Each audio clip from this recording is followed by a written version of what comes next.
Okay. Yeah, looks like we're live. So the story is this, okay? So I hit Jason up a few weeks ago, and I said to him, "You want to come on the show?" And he said, "Yes, of course." And I was like, "Okay, pick your favorite movie." And he said, "I want to pick Lucky Number Slevin." And I remember you said to me, and please correct me if I'm wrong, that you have seen the movie like when you were a teenager, late teenager. Is that right? Must have been 7, 8 years ago I because I, see. I remember when it was first advertised, and I was like, that looks kind of cool. Hmm. And I would have girls on dates, and I would show it to them. I was like, this is actually kind of a good girl bait. so you know this, there's sometimes my question I have. For example, when I watch like movies like The Godfather, I always doubt that girls are gonna like those kind of movies. They don't. I think, well, it says a bit of both though.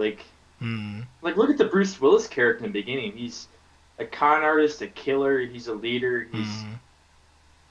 I really dig his character in the beginning. And you're not entirely sure what's going on, Right. and you kind of have to go on this journey with everyone as all the characters go through it. Hmm. So, Jason, you were watching this movie like 7, 8 years ago. I assume you like if you would do the stream without you rewatching because you rewatched the movie for the stream, right? Yeah, it It, was it was weird. I totally forgot to watch it, and then I'm up until about 3 a.m. last night rewatching it. oh my god, well that's commitment, man. I appreciate this.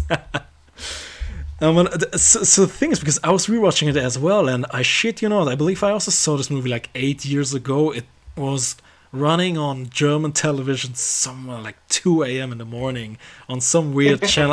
I fucking don't remember. I never rented this movie. I never streamed it anywhere. It just was running one time on German television. I was completely confused. So if you had asked me to do the stream with this only one viewing I had like a few years ago, I would be totally lost. I needed to rewatch this movie, and I was rewatching this movie. And I was still confused in the beginning of, at least. What about you?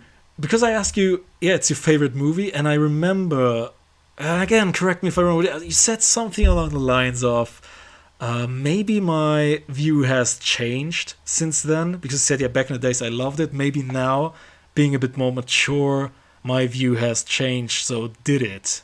Do you watch this Well, movie now and do you see it with different eyes? oh, I see it with a lot of different eyes from the characters like Josh Hartnett and Bruce Willis. Mm. You can see how there's times where you hate each other Mm. without making it obvious. Mm-hmm. And it's very interesting because I really dig Josh Hartnett's character where in the beginning where he's just being a smartass giving no fucks and it's doing exactly what it's supposed to. It's making everyone emotional, pissed off, and he's Right. just so go with the flow and no one can rattle him. Yeah, it's almost that's a little bit like the question. It is What smart was it as like the beginning yeah. where she comes through the door and then she leaves and then and then the two black guys they're there from the boss just grabs him by the neck. You don't get this sense from him that he's really threatened for his life. He's just like, who the fuck are you guys? Yeah. Does it come does it come to you across as natural? Because I'm What, like, natural to see his character, or that it's natural for him? well, that's the question. I'm like, okay, I see this guy, and I think my first impulse is, wow, this is like a badass character. But is it realistic the way he acts? Of course, if you watch the ending of the movie, it makes sense the way he acts. You know. There's So, a huge difference. You can tell the act in the beginning, uh huh. how his style and his character. Yeah. Then you get to the end, it's like unless you really dissect the beginning and the end, you're like the actor is playing a character, and the character is very conscious of what's going on. Hmm. I found it fascinating. It's like one of those movies where that's why I was asking you. It's one of those movies you probably should should rewatch.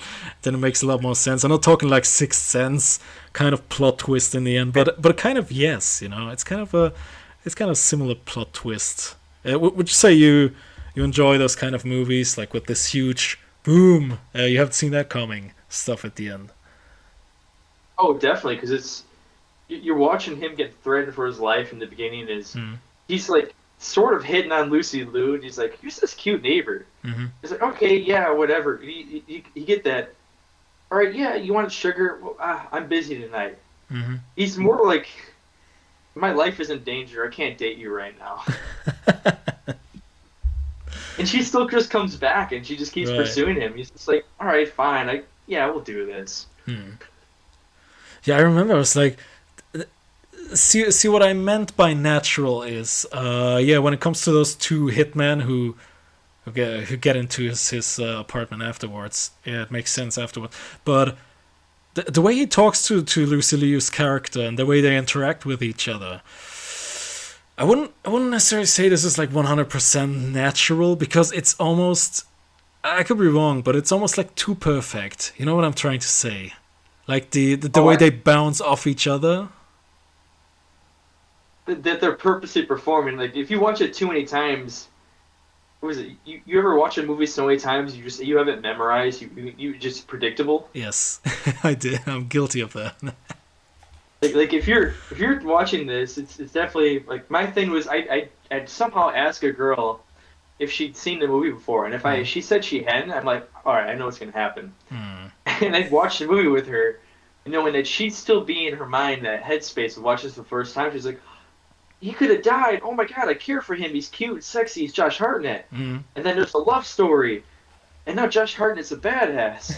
And so like we're on a date, and she's falling into all the little scenes and emotions in the movie, and I'm like, and I'm the one thing there the whole time, like, all right, this Hmm. is like this is girl bait. By the way, whatever happened to Josh Hartnett, man? It's like he has been one of those guys who like a really promising future, but he kind of completely disappeared. I cannot remember seeing him in any movies lately. Not that I watch many movies, like many new coming out movies lately, but yeah, what the fuck happened to him? Do you have any idea? Yeah, you had a point. He kind of like this one and like two other movies I remember him in. There's Hmm. that one where they're in like Alaska or something, just vampires appeared out of Oh, nowhere. 30 Days of Night, I think, or 28 Days of Night, something like this. Yeah. And then that one where it was like 30 days where he was trying to not get laid for a whole month straight. Mm. I know this one. I just don't get it. Yeah, yeah. Oh my god. Like I was. As an actor, he's fascinating. To put him in a lot of positions where he's the sexy, handsome man, Yeah, and then they make him strong and badass the whole time. yeah. He's like he has this cliche, I think, because he did the Pearl Harbor movie. I don't know if you have seen this. And since then, he has been like this cute boy kind of thing. Like it's the same as Leonardo DiCaprio in Titanic. He's became this girl's fantasy guy, this Manny Pixie dream guy, if you want to call it that. Yeah, but he kind of grew out of it. But the question is, where is he now? Because I really dig his performance. He really can act, and he can act in very different ways. You know, he can pull off the nice, sweet guy. He can also pull off the ruthless killer, and even in one movie. So I'm really questioning what happened to him. Yeah, because it's when you look over the whole time of the movie. Well, I mean, let's even just dissect the beginning. It's you see Bruce Willis in Kansas City Shuffle, Hmm. and you're just hearing the whole story that Bruce Willis is telling you, and he's like, "Hey, do you know Gloria, the hooker?"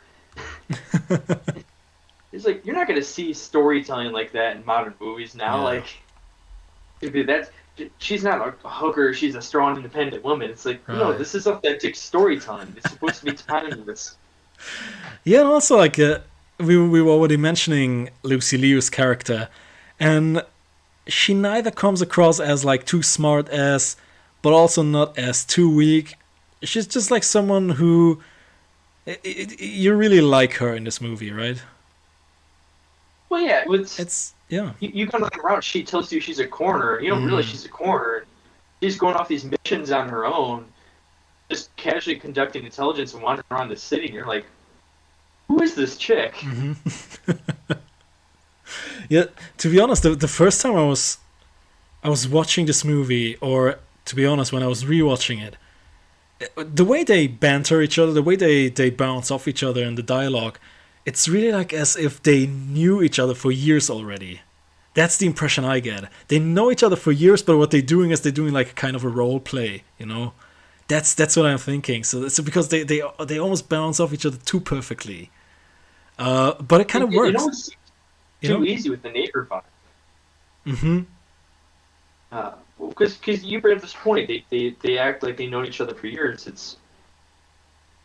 But yet they bring him in like he's just staying there and he's a friend of what Nick. Mm. Uh, what was his last name? I'm totally drawing a blank. But the character Nick, who he's in his apartment, Mm-hmm. and he's joking with her too. He's just playing deception with everyone. He's like, was the door open or unlocked? He's like, I don't remember, and she just keeps going like unfazed. Mm-hmm. And those little details, you listen to them later, and you're like, well, was that written into the character, or was she supposed to do that, or Mm-hmm. and it's like it's trying to pull her into her emotion of what she's doing. She's just so unfazed by him, unthreatened by him, and it's like that whole the beginning. She really has this vibe he gives off, like he's just a handsome dude. Yeah, I got mugged, and my nose got punched in. But Yeah. he doesn't advertise feel bad for me. He's really playful about it. Like, yeah, I was using my nose to block some guy's fist. Yeah, it's really, yeah, like I just said, Lucy Liu's character is like the perfect girl next door character. If there is some kind of trope like that, but I think there is, and she pulls it off perfectly. I think. Yeah, definitely not the kind of character who will be portrayed nowadays. I think, like you just said, it's gonna be more of a strong, independent woman kind of thing. She probably would have saved him in the end, if that movie got made in 2021. See, that's the thing is that I think it would have killed the hero's journey though if she'd done that. Yeah, even if see, I'm not saying the hero's journey can work with a woman as the protagonist, but in order to do the hero's journey, you gotta set a weakness first, you know, and they are afraid to give women weaknesses at all nowadays, you know. That's kind of the beauty is that she's her own character in that, and that you would like to rewrite this movie with a girl. I think would Hmm. be the same. Like Josh Hartnett brings back to how you complimented him earlier as an actor is that he can play the weak, you can get flawed. I would say, Hmm. like how often do you talk about publicly that in a very upbeat manner, like, hey, I just wrecked my car, or this just happened, or I just got robbed and my license is stolen and my girlfriend was cheating on me and there are Right. cockroaches in my apartment. And it's such an upbeat, just like, fucking burn my house down, man. Yeah, it's Like, he plays the weak role really nice, hmm but does it playfully. yeah, it's see, I always try to. That's a little bit the motivation behind this channel. I always try to like say, yeah, steal stuff from your favorite movies. When you see something that you could say, okay, this could work in real life, steal it. And this is one of the sequences in the movie where I'm like, yeah, I would probably like to steal this kind of mindset, this kind of the way he handles this whole situation. This is something I could steal for my own life. So what I'm trying to say is, black humor is probably a nice banter to if something bad happens to you. You know. Oh, yeah, it's, what is it? There's even a funny scene with him where he's just so unfazed. Well, uh, they walk in, the guy puts his hand in his throat, and then they push him down to the couch. Mm. He just keeps trying to get back up. He just pushes him down again. He tries to get back up, pushes him down again. He tries to get back up, pushes him down again. And the whole time you're just like, as a viewer, you're kind of like laughing at this because you're like, Mm. if you were in his shoes, it'd just be annoying. He'd be like, this guy's being dumb. Let me stand up. But as like a viewer, this is really funny to watch because he's just challenging him the whole time. Like, I don't know who the fuck you are. Yeah, I gotta be honest. The first time I was before I was rewatching the movie, I was briefly checking the trailer on YouTube, and I was watching the trailer. I was like, is this movie a comedy? Because the trailer kind of gives you the impression, and well, oh, that's see this movie.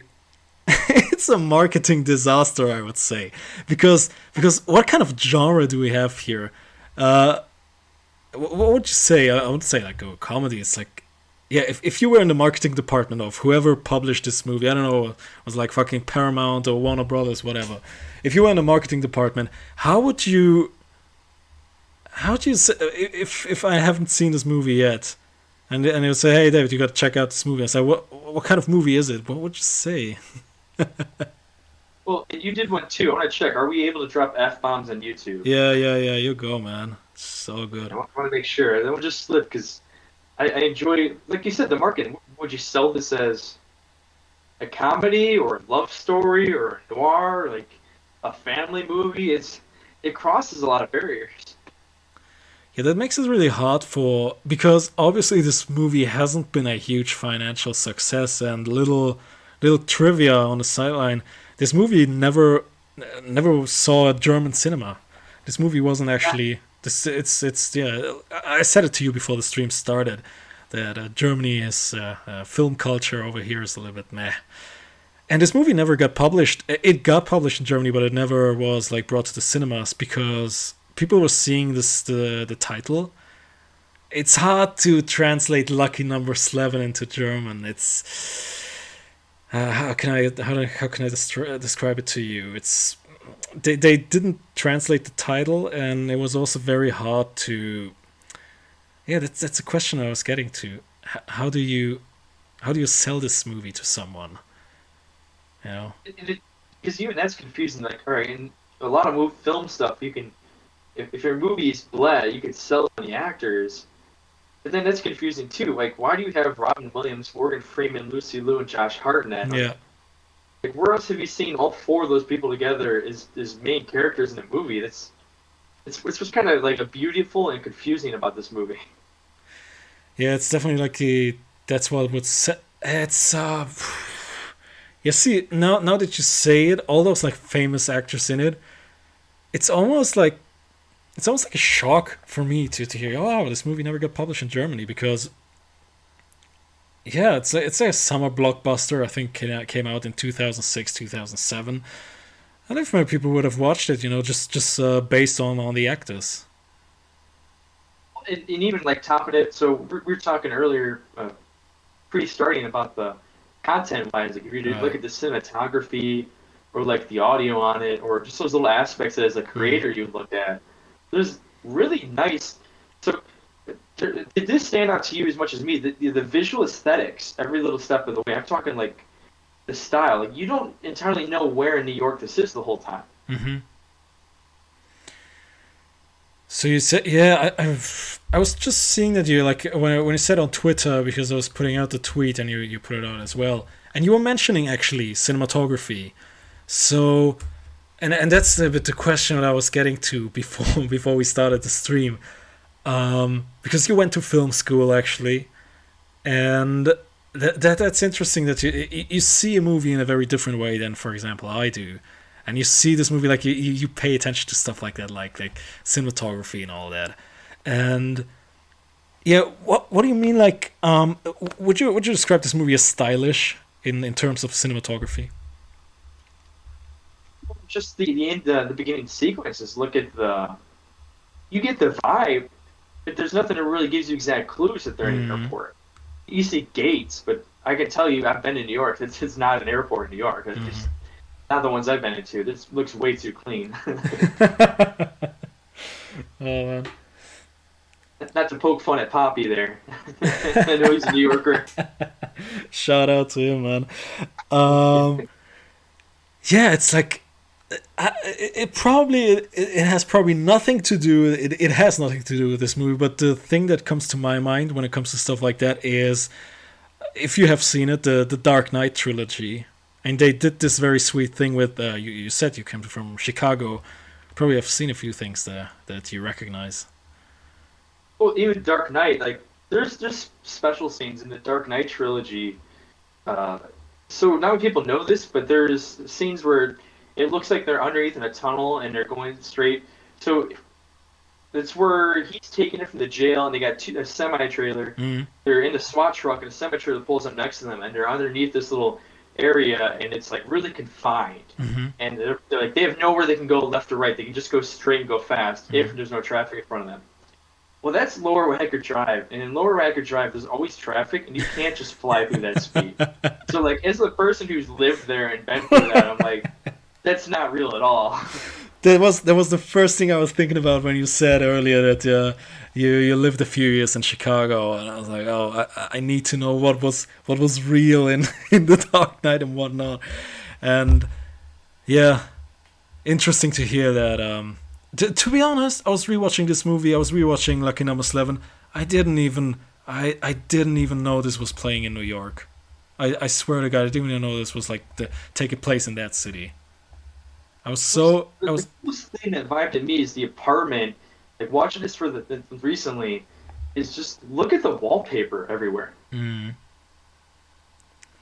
I think there's this one very cool stylish shot when the camera pans towards Morgan Freeman standing at the window, and then the camera does a 180 and shows the other side of the other building, shows Ben Kingsley's character.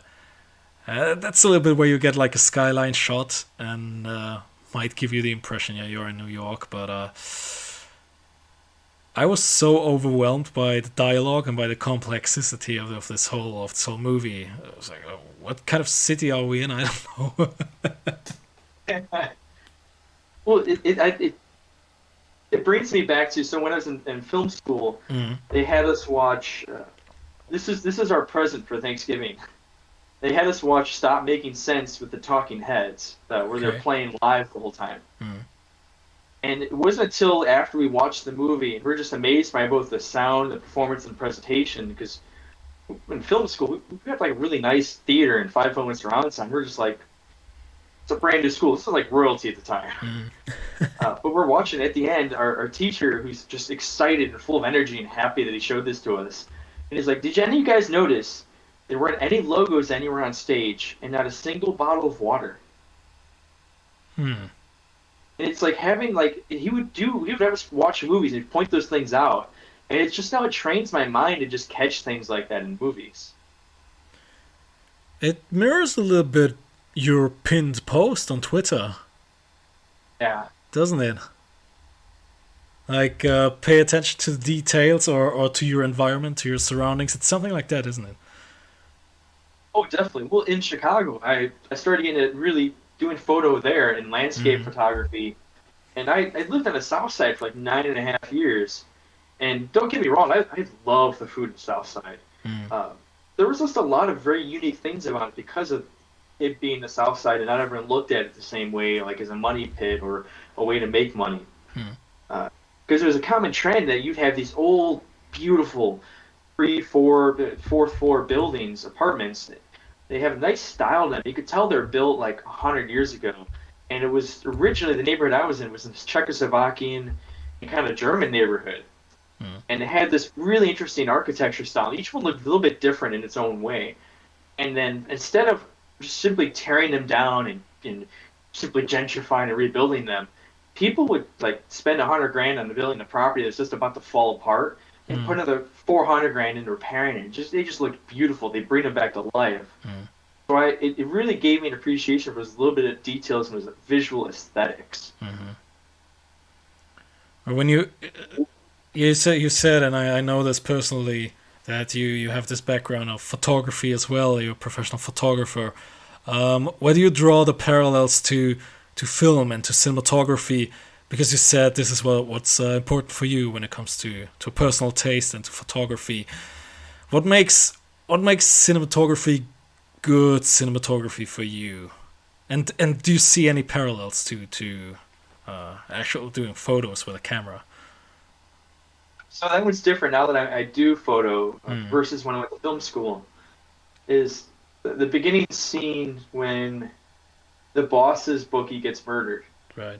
Is that you see a wide shot of him walk into his car, and then a close shot to him and another close shot, and then you see another wide shot. You see like the bullet and the blood come through the car. This close shot. So they use the presentation of where the camera is and the angle to drive the story, because then you just see him get murdered, and then you're just left with like open-ended questions, and it drives your curiosity factor the whole time. So whether or not you like the story or it fits whatever genre you're pushing, it keeps you interested.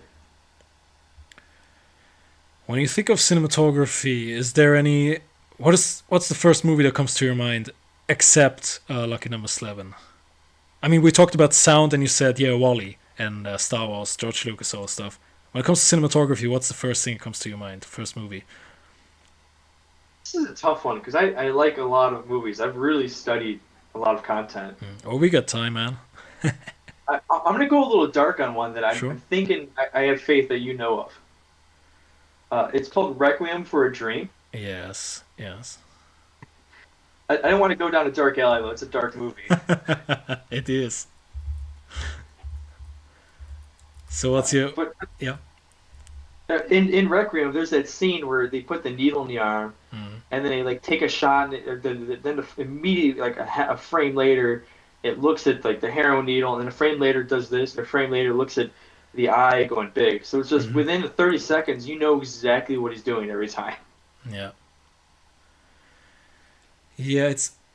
Yeah, the question is then, is this cinematography or is this direction? You know? I mean, I zoom I mean, out to it this way: is it's just storytelling.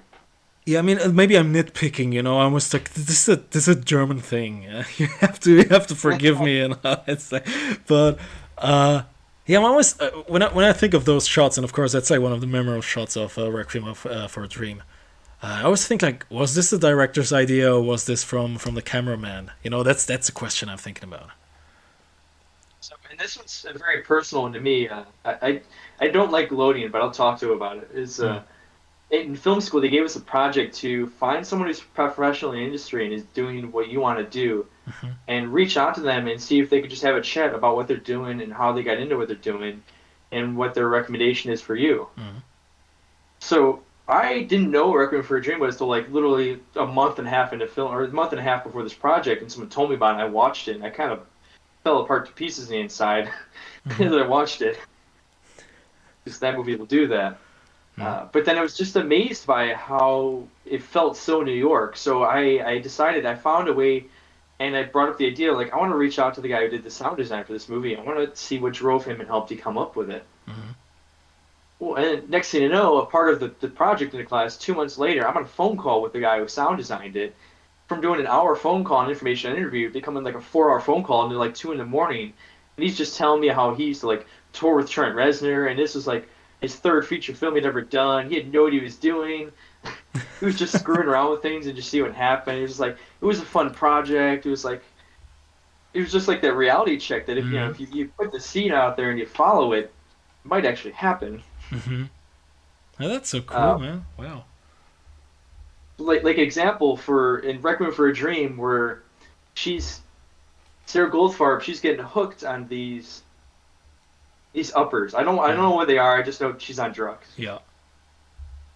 And she's like, "Feed me, Sarah Goldfarb, feed me!" And then like the TV's going crazy, everything's looking around her, and the fridge jumps at her, and it jumps at her, and you're just like, "Why is this just so intense for me? I'm seeing the fridge moving, and it's Hmm. jiving."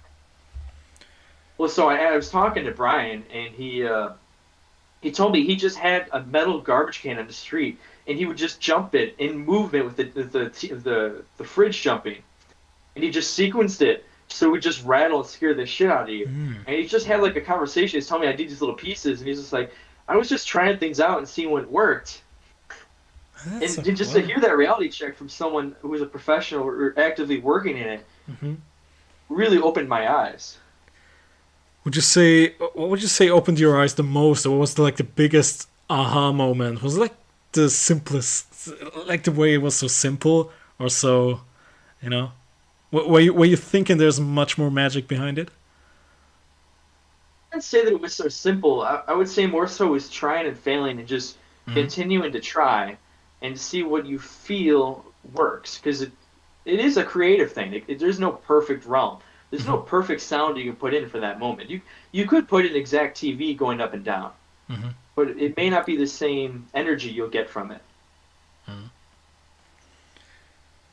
It's like you're mentioning Requiem for a Dream, and we talked about Kubrick movies, and I think you know which movie I'm thinking about right now. It's Clockwork Orange, I think, uh, which kind of Whoa. reminds me of it. A kind of believe was kind of a inspiration for Requiem for a Dream. It also involves like this very Do you remember the scene where the protagonist is like in on this?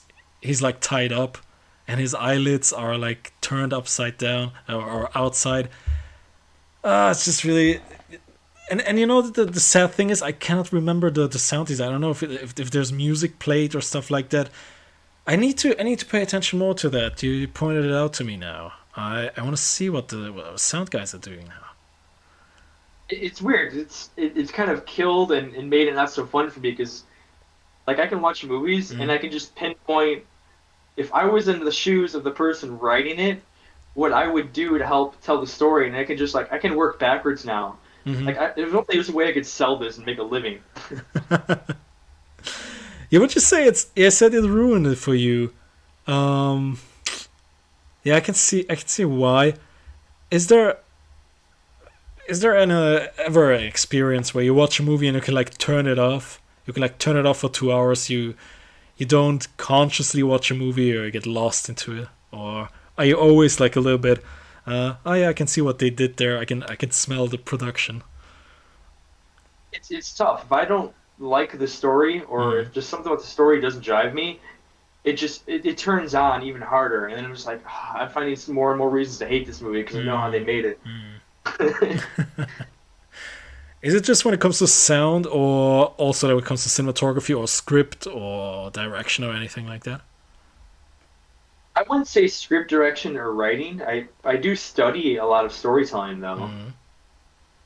I would say the cinematography aspects and physical environments. Hmm. So again, this is a so after realizing I was a failed sound guy out of sound school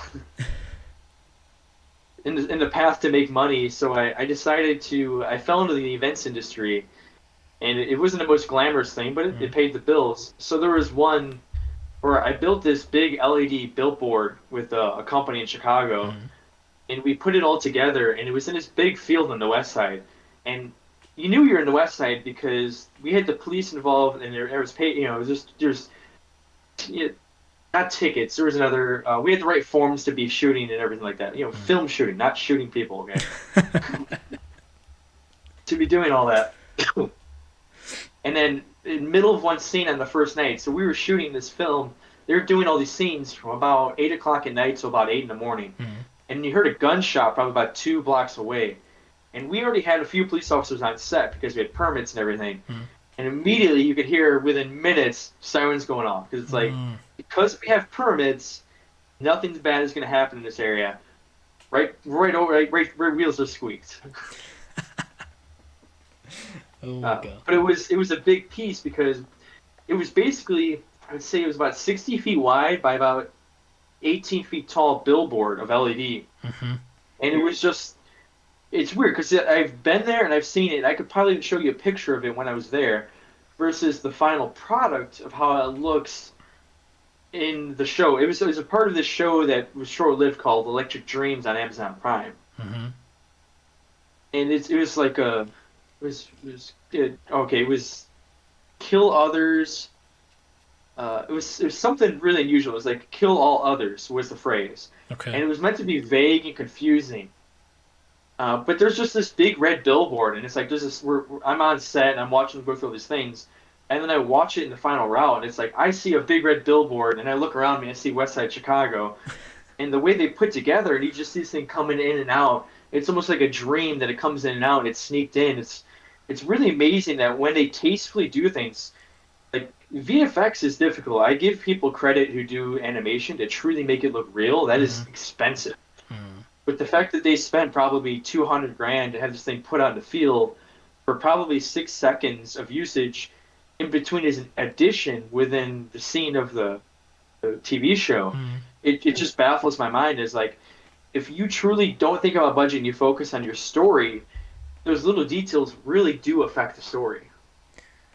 Yeah, would you say, I can tell you're a sucker for subtlety. Would you say this is also something that's getting lost the further we go into the future? Can you say that again? So when it comes to subtlety, because this is, I believe, a good example, what you just described with the billboard, it's something I'm missing from modern movies. So question is, Is this? Do you think this is something that gets lost?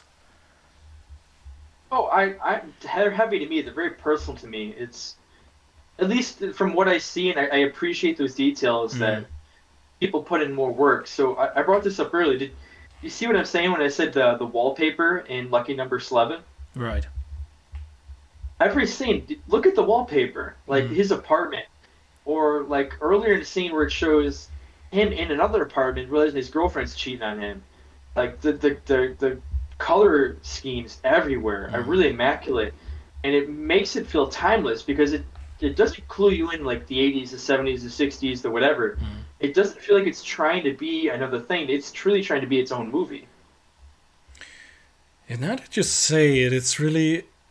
Yeah, timeless is a very nice word, because it was made in the early 2000s, but it does... Well, mid-2000s for that matter. But it doesn't come across as a mid-2000 movie. It's very... Yeah, timeless is a very nice word to describe it, yeah. Definitely. Agree. I mean, the theme of like your parents getting murdered by the mafia. Yeah. Anyone can relate to that. That's hard not to relate to. I mean, it's not to say that will happen to anyone, that something should be fear of, or it could go happen. But you're in a major city, and it's like something bad happens to you, and then let's say, or we're gonna ruin the movie. You're able to, you don't become the one that get murdered, but then next thing you know, it leaves a whole curiosity, and you grow up 20 years later, and you're 28, 26. So you can't even tell how old he is. They leave it open ended in here. Yeah, you could tell I kind of maybe at the end of his 20s, but yeah. I've seen this so many times when every time I do a stream on a movie, I always look up some reviews on IMDb, and many people were saying the same thing. If you're a mainstream audience member, then you should watch another movie. Would you agree with that statement? I agree with that one, because it's not your typical movie. It doesn't feel like something you go to the theaters to see. It's something. It was always personal to me. So it was like when I was dating a girl, and it was that point where we felt comfortable hanging out at night. I felt like letting her into things that I appreciate that not everyone would understand. I appreciate this movie because it just feels timeless. I don't know. I'm addicted to that word. It's just a timeless movie for me. No, it is. It's okay, but dude, I'm constantly repeating myself on this show, man. Just Alex is not here right now, but if he was, he could have given you a few examples. So it's cool. We'll tweet about it later and be like, "You guys, I get it. You like timeless movies," or "Hey, I want to find more timeless. Let's do this." Yeah, but it's the argument that always follows me when it comes to Lucky Number Slevin is many people claim this is like a movie for intelligent people, and I have a little problem with that argument. Would you agree with that? Because it demands your full attention, this movie. If you don't pay close attention, then you're gonna miss out on some fun there. But would you say this movie is necessarily for intelligent people? That's tough, because I think there's levels to it. There's entertainment in it, because once you get past, as soon as they bring Josh Hartnett in, how could you not be entertained by his snarky smartass the whole time? I mean, for some people, the jokes could go over their head every 5 minutes. I guess that would ruin it. If you can't catch up on his snarky smartass jokes, well, that's kind of your problem that you gave up on life. Yeah, I'm thinking about this this tailored suit for a two-dicked man or something. It's like this. Oh man. What do you say when you drink? When you dress left or right? Yes. Oh my god. Yeah, it's like so. Yeah, this is also something that gets lost. It's not a one-liner, but it is technically a one-liner, and this movie is full of it, and I fucking love it. Like I am afraid that I can't reference this movie to people under 25. That if I say Norman Rockwell, they're gonna look at me like, "Oh, is he a DJ or a rapper?" What do you think is, again, because I said earlier this is like a marketing disaster, this movie, because it's really hard to sell it to someone. What do you think is the what do you think is the target audience for this movie? It's tough. Like It depends. Or you think it's target audience when it came out, or it's target audience now? Let's say we're gonna bring this movie out now. Which is it like for teenagers? Because like it reminds me a little bit of Fight Club. It's like those edgy. It has edgy jokes, and as a teenager, you're probably gonna love Josh Hartnett and all this stuff. So it's gonna. I wouldn't say teenagers though. It's tough. I would say like you're 12 to 18-year-olds, and then you're probably like 28 to 40-year-olds, because I don't think this would go well in college market right now. The problem is also it's R-rated, so yeah, nothing for the kids. Yeah. Touche. Well, I mean, I remember being that young, and R-rated just meant 80 months before. Oh man, yeah, we got a similar system here in Germany, and I never paid much attention to that. Uh, yeah, really, it's one of those movies where it's hard to define them. There are movies where I say, "Wow, this is like an action movie. Wow, this is horror movie." So I take a look at Lucky Number 11. Like, well, what is this movie? I heard many people said it's a thriller, crime, noir kind of thing. Could we agree on that? Oh yeah, it, it's got a lot of layers to it. I would say definitely noir and crime. Mm. And I brought back to the snarkiness, because think of like when Josh Hartnett, when he first meets the boss, it's just his little actions there with just the random guy in there where he pretends he's the boss. Right.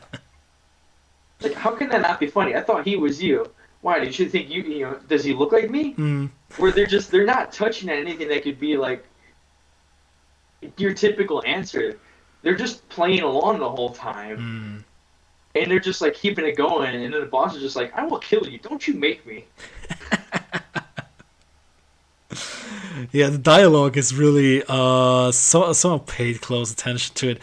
Would you say in general this is good dialogue we see in this movie?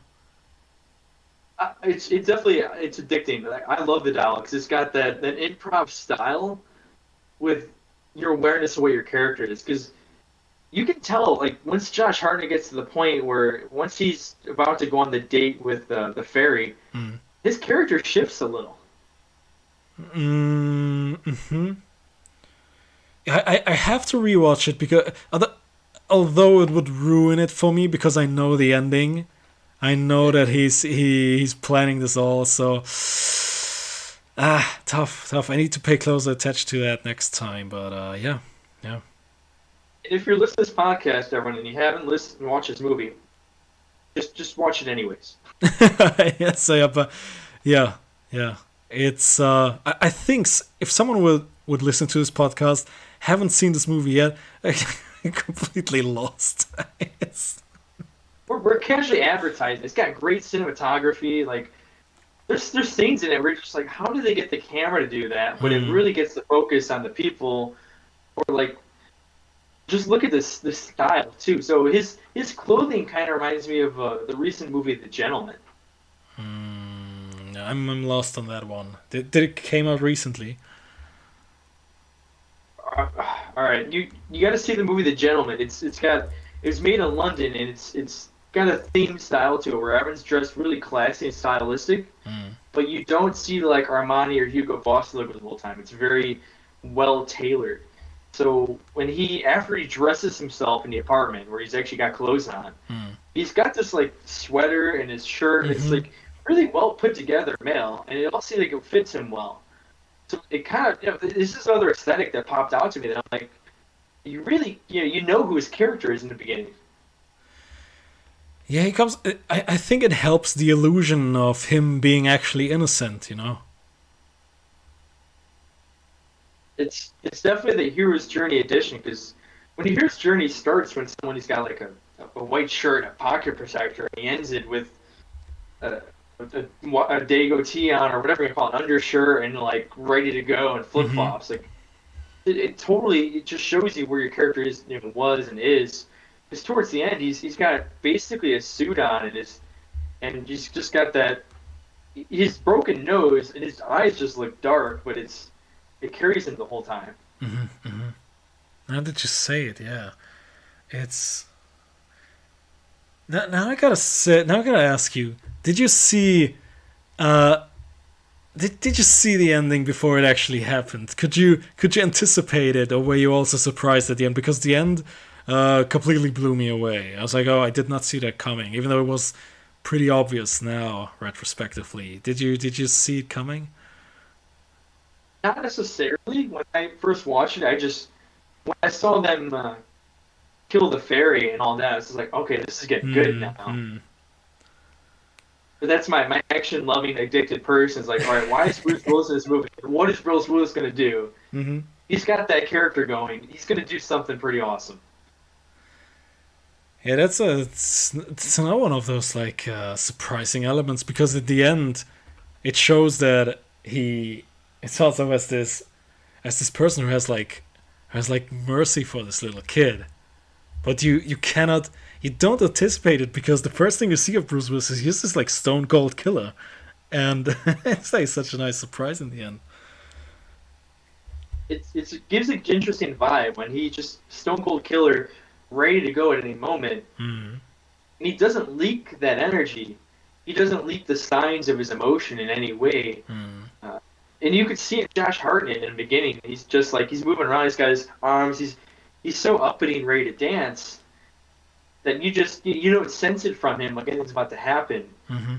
until he walks in at the end. He walks in the room. It's like, are you familiar with the Shmoo?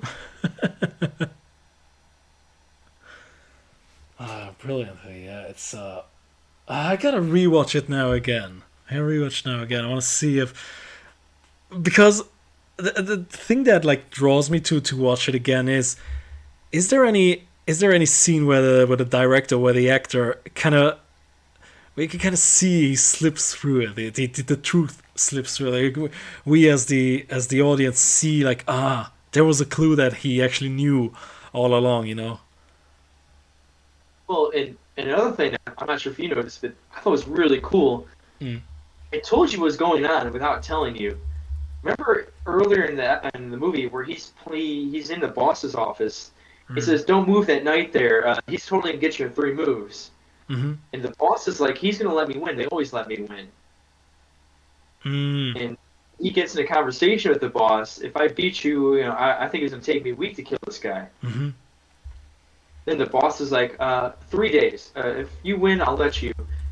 And it's kind of really cool. Now he's getting more stone cold as he's doing this. Because like, you're playing chess with a mafia, boss. Yeah. Or a perceived mafia boss. So it's like, you're in the environment. You kind of become the environment you're in. Mm-hmm.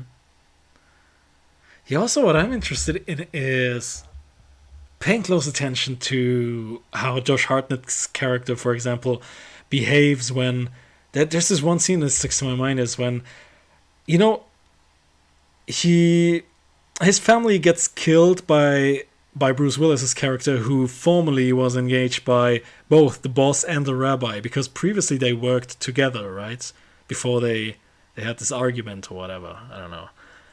And there's a scene where Josh Hartnett is, I think, in the apartment of the boss, and the boss tells him, "Yeah, previously me and the rabbi, we were good friends."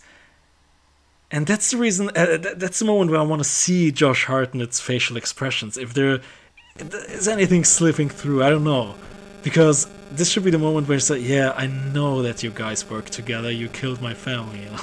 I want to see if anything slips through there. Well, even there was a scene when he was with Yitzhak, or the 2 people the rabbi sent to go pick him up. And even in the car, the one guy, he's got his Hasidic Jew with his hair on the side and his hat, and he's the one who like just straight up just punches him in the gut, and he just winks at the guy. He's like, he wants to say he's sorry, and you're like, wait, what? And he's like, he's a mute. And then like the little back and forth between those two is just hilarious. He's like, if you really want to go down that direct route, he says he doesn't talk. He's like, is he always like that? He's like, you'd have to ask him. He's like, why? It's personal. He basically just like said, hey, he doesn't talk. You could ask him. It's personal though. He's like, I won't tell you why he doesn't talk. He's like answering your question without answering your question. So what I said earlier is like, is this movie for mainstream audience? Do you think mainstream audience is getting most of the jokes in this movie? I want to say yes, though I can't agree with that fully. Mm, With the level of jokes they have, though, it's hard not to like, even if it's the other storyline, you can watch it a few more times and pick up on those things. right. But I get kind of addicted to movies. If I find a good storyline once, I keep rolling with it. Hmm. Yeah, because I'm like, see, the argument I have against it. I'm playing devil's advocate here a bit, but the argument I have against it is when I'm a mainstream audience person, I don't know, and I'm not really used to watch movies. I don't watch a lot of movies. I'm gonna be pretty fucking confused 1 hour into this movie, or even like 20, 30 minutes into this movie. You know what I'm trying to say? Of course, this is like this old argument. Yeah, some movies can be a bit too intelligent, but would you say this movie might be a bit too intelligent for yeah mainstream audience? I unfortunately think you're right. Hmm. Because I gotta be honest, yeah, of course they're like those. We have this garbage like fucking Marvel movies or whatever, stuff like that, which just anyone could, children can watch it, like just anyone can watch. But of course they lack substance, they lack style and all that. But I don't say you can have both. And when it comes to this movie, I think many people are tempted to just press the eject button on their DVD player and say, okay, after 1 hour, no, sorry, I'm not gonna. I don't feel it. You know, when it comes to this movie, can you see it as well? I could see it. I think it's unfortunate because Mm, we brought up Kubrick earlier. yeah. Imagine, like, can you imagine showing 2001: A Space Odyssey nowadays to like your niece or nephew that's 12 years old? Do they even have the attention span to sit through that? Yeah, yeah. That's a little bit what I was asking before. Like, would this movie be published in 2021? And that's with the question. I don't think it would. It really kind of disappoints me seeing those the truly deep detail level impassioned storytelling just kind of going by the wayside as a Mm, result. mm. Yeah, because you're kind of forced to. Of course, the payoff in the end, it's worth it. You know, it's worth it. But the price is you're gonna have to stay awake. You're gonna have to pay attention to the story, and then at the end, it's gonna be worth it. But it's not what people nowadays do anymore, isn't it? Not at all. It's unfortunate. Like even Apocalypse Now was a big Mm. one we watched in college. And a fun fact on that one is that was the first movie to ever come in at 5.1 surround sound. Really, I did not know that, man.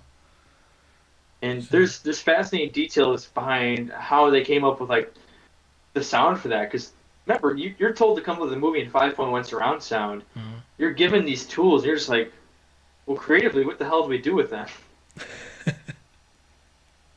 Uh, like a fascination is there's a scene towards the end where he's up the river in Apocalypse Now, and he's getting close to finding It the hurts. target he's after, Yeah. and you hear it just get quieter, and it's right where he's in that kind of war zone area where they don't know who the CO is. There's just like people firing guns at some unknown enemy, Mm. and it's just quiet and it's eerie. And apparently, what they did was they took crickets and they wanted to get the effect of multiple crickets and it becoming more eerie as it happened. And instead of just getting a pile of 40 crickets and recording them and turning the volume down, took a bunch of crickets in like a little area in a studio, Mm. and then he did this backwards basically. He slowly put one cricket in, put another cricket in, put two crickets in, and slowly added one to two. And he did this in a few different ways. So he could pull out the sound of 40 crickets at once and pull back a little bit on a cricket, pull back a little bit on a cricket. So he could customize, literally build one cricket at a time for this effect. So it starts Mm. out loud, like you hear the jungle noise and the crickets in the Mm. background. And then he started pulling back one. Here's another one. So instead of it just being like the whole crickets as a whole get quieter, Mm-hmm. instead of hearing 40 crickets, I only hear three. Oh my god, I need to fucking watch this right now, man. You shouldn't have told me that. Oh my god, I need to watch this like as soon as the stream ends. It's one of my it's one of my favorites. Apocalypse Now. I'm a huge sucker for Francis Ford Coppola, and are you aware of the production hell that Apocalypse Now went through and the whole crew? I've heard stories like from production suffered a lot in all levels. Like, Mm. was it he had a heart attack on it? I forgot who was the main actor. Yeah, and I think Coppola also lost like 2/3 of his whole weight. It's so crazy. Oh my god. Yeah, yeah. I think Marlon Brando was constantly drunk on set. Uh, Martin Sheen had a heart attack towards the end of the movie in really? production. My god, man. Oh yeah, and I also think Marlon Brando was he has like one scene in this movie. I know it's a really important one, but it's just like just one scene where it's doing this monologue, 2-3 minutes. He actually couldn't memorize it because he was so drunk, so he had to put like they had to write it down somewhere behind the camera. It's so pathetic. My God, you can actually see it in the scene now. Now you know it. You can actually see it in the scene that he's reading the lines from somewhere. Oh god, what a production hell! My god. Uh, I mean, that level of detail, like, I guess we could appreciate it now that I tell you about it. mm, But if you're on the front end and you're talking about how you need a budget so you could do this thing that's going to take you, a day and a half just for the crickets as one part of the layer to the sound, some people would think you're insane. yeah, yeah, where do you draw the line? Because of course, this is many people would probably say to you and me, this is perfectionism. This is like an overkill, you know. But yeah, where do you draw the line? Because as to me, it's beautiful. It's something I appreciate about a movie. It's also a thing that kind of angers me. Hmm. I wouldn't say angers me. It disappoints me. And how everyone says they're an artist, and it's a common trend. Everyone wants to be an artist. Hmm. And I don't see artistry in the way that it used to be pre-90s on, where you could say this is sound art. Like, and he's doing the sound and the details, and Hmm. even in Lucky Number Slevin, versus everyone now they grow houseplants. Everyone now makes candles. Everyone now does this. It's like, well, what is something that you were truly passionate about, Hmm. and then your level of detail comes out as a result of it, and that's what makes you a good artist. Yeah, definitely. But the argument I hear against it is, yeah, that's an overkill. A normal person wouldn't. Not a normal person nowadays. Casually looks at a movie on Netflix, not even plugging in earplugs or something, or not even to mention like a sound system or anything. It's just gonna watch a movie casually, maybe cooking. That's it. That's the way movie culture has become now. You know, you're not in a cinema anymore. You're gonna pay attention 3 hours in a. You actually don't have a choice to look at something else except the screen because nothing else is going on. No, the movie culture now is you can open up Netflix. It runs in the background, you know. It drives me mad. Well, Mm. you're gonna think I'm crazy. So when I was in film school, they told us this thing that was sounded dumb, but it was smart. It was that you have film plus you have video, or you have picture plus audio. One Hmm. plus one equals three, because the third one is the final result of the movie. Hmm. For right now, I'm actually talking to you, and I listen to movies and the music on a Bang& and Olufsen Bluetooth speaker, Hmm. because I know the difference. As a German, I'm sure you're very aware of that with Bang& Yeah. Olufsen. Yeah. That's like yeah, like you did all this, like you went to film school, you learned everything about sound and all that. Could you ever watch a movie without a proper sound system again? Wouldn't it be like the absolute cardinal sin to do this? It's difficult, and I had roommates I would live with, and they always hated it when I moved out. They never told me about it until like months after I moved out. So, a sound guy, I had this like old like collector's 80s stereo that was Mm. old, 20 like 15 years older than me, and I had these speakers I got at like a used resale shop, but like there's some that belong in like a recording studio, and I would always put them in the corners of my apartment, And if I turned these up to 6, the apartment was bumping. Oh my god. And I would hook them up to the TV all the time. So we listened to like television or just regular shows and stuff. And I would know, like, I could listen to a television show and know if it was like a day's worth of effort is put into the sound or versus a week's worth. Mm. And then I could just immediately tell by listening to the sound, like, how this show sucks. Mm-hmm. And it was kind of no fun. But then they put on a movie and then you listen to it and be like, oh, dear God. And I would listen to content like this, like movies, films, and then I move out and my roommates would always be like, oh, man, I missed that. Mm. Yeah, but I gotta say, I always prefer, of course, the cinema experience, and it always now it's a little bit difficult here in Germany, like cinemas and all and the great catastrophe happening. Um, but every time I went into the cinema and afterwards I came home, I couldn't watch TV anymore. I couldn't watch it on a laptop anymore because like, wow, I just went to see this on this big, huge screen. I cannot go back to my laptop anymore now. It always took a few days until I got used to it again. Because once you have tasted it in like the good sounds, the good huge screen, I don't want to go back anymore. It's very special. And in the last 15 years, I've noticed a difference in cinemas too. Is you used to go to the cinema and it was legitimately dark when the movie went Mm-hmm. on. They didn't have any emergency lights and everything on. Mm, All right, fine, you need the real red emergency light down by the theater, but they would dim all the other lights, and you really were sucked into the screen. mm-hmm. I don't see that as like even when I went to film 3 years ago, it was still bright in there. It's like, don't you want to keep me looking forward at the thing I paid money to come in here for?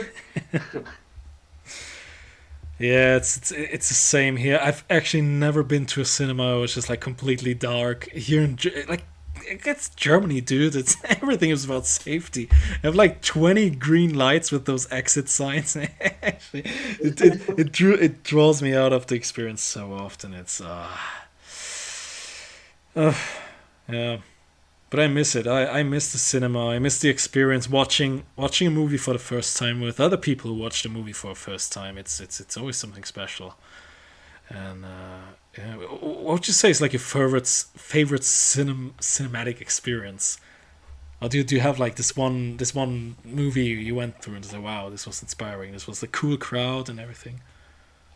So this may allude into why I kind of went into film school. Is I had this my roommates or my buddies in high school. Mm, They had a very eccentric dad, and we loved how eccentric he was. mm, He owned like a business and he had a lot of money, but he was so confident and cocky. But he was proud of things he knew. Like he was into art, mm, and he had this theater room basically where you could basically make it dark. There was blinds you could close. Or it wasn't blind. There was actual sheets. Everything got really dark, mm, and there was a good sound in there actually. And it was just a basic projector. And there was one time he had us watch his movie, The Great Santini. mm-hmm. Does that ring a bell at all with you? Not at all, unfortunately. No. We were in high school and he was just so eccentric and over the top. We just followed him because we're like, what is he gonna do next? Mm. You never knew. But we would sit in his room and he'd watch it be The Great Santini, and he would like watch it and we'd be like, what the hell is going on with this movie? And it was I can't remember the main actor. And I'll have to look it up. But he would watch the movie and he was like, at the end he makes a point. It's like, to a certain level, you can't avoid your fate. You're going to become your parents in some way. And Mm. it was like he was a military guy in the beginning, and he's doing this whole thing. He's taking care of the family, driving them on location to location. Mm. Uh, and then at the end, the son ends up hating the father. He's hating the father more and more. And the father dies for something unusual, Mm. and his son ends up being the one driving around the family in all sorts of ways. And it's just interesting how he becomes his father in a way. Yeah, would you say? Robert Duvall was the main character. Oh, the guy from The Godfather. Yeah, yeah. But would you say the movie was the groundbreaking experience for you, or the way the guy who presented it to you was? It's a combination. I Mm. did dig the detail. When I laid in there, it was dark. We Hmm. had all the windows blacked out. We're in his house though. You just had to slowly walk over and you trip over someone and you just end up back into a couch or something. It's not like you're gonna die. Mm. But it was his the way he told the story. He was a very good storyteller. Hmm. But he was passionate about film. There was like several other movies. He would just we were at this house and he'd just make us all watch movies because he knew like he knew he was influencing us. Hmm. But those kind of helped get me started into like storytelling and the art of story, and really into film school. There were quite a few other movies he had us watch. It really just the experience of being in a dark lit room and you're just focused on the screen because Mm. it's not the same anymore. Like imagine you can't watch 2001: A Space Odyssey in a lit room with your cell phone on Oh, and like food going on in the oven. yeah. You have to truly turn off all the lights, flip over your cell phone, whatever, accept the fact that you're going to be focused on this, Mm. and you truly appreciate it. And it really makes you look at life and evolution in the story they're teaching in 2001: A Space Odyssey. Mm. It's something I genuinely miss, man. It's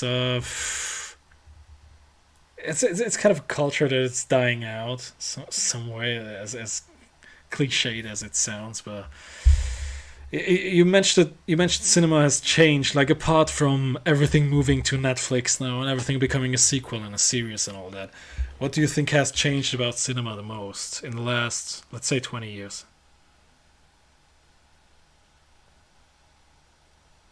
I think the storytelling isn't quite the same, but as Okay. much as I want to hate on the storytelling, I can hunt down recent pieces that have good story. Yeah, but elaborate on that. What do you mean, like, in storytelling has changed?